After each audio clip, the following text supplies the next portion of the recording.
Nous recevons Emma Aziza. Bonsoir madame.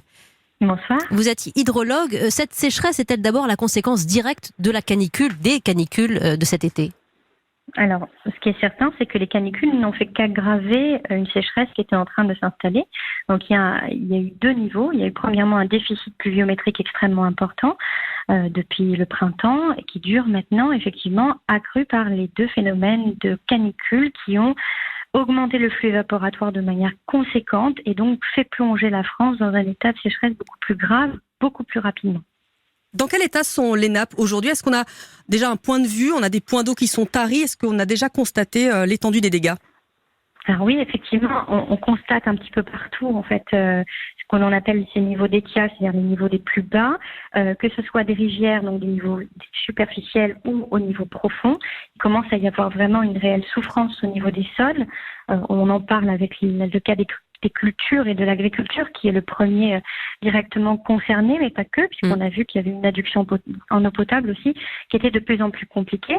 Donc je pense que ça nous remet en question, en fin de compte, sur la manière justement dont on a utilisé la ressource en eau en France. Il va falloir vraiment analyser les usages, sans doute les repenser. Ce qui est plutôt intéressant, c'est que cette année, on fait face à... Ça fait 4 ans qu'on subit des sécheresses de plus en plus sévères. Donc, je crois qu'il y a une prise de conscience qui est généralisée sur finalement la nécessité de gérer la ressource en eau en France. Et par exemple, Emma Aziza, les bassins de rétention, les bassins de captage que propose Didier Guillaume, à l'avenir, ce serait une solution ?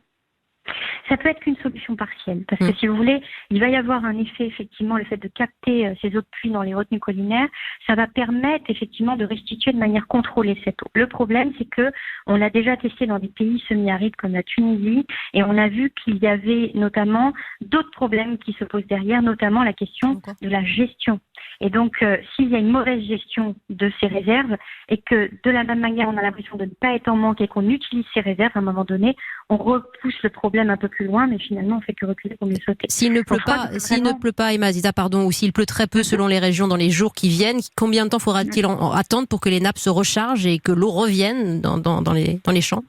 Pendant les rivières. C'est compliqué à dire tout simplement parce qu'on a des sols qui sont complètement différents suivant les régions. On a des nappes aussi souterraines qui sont différentes suivant la géologie, les niveaux du substratum profond, en fait, qui composent les réservoirs phréatiques en France.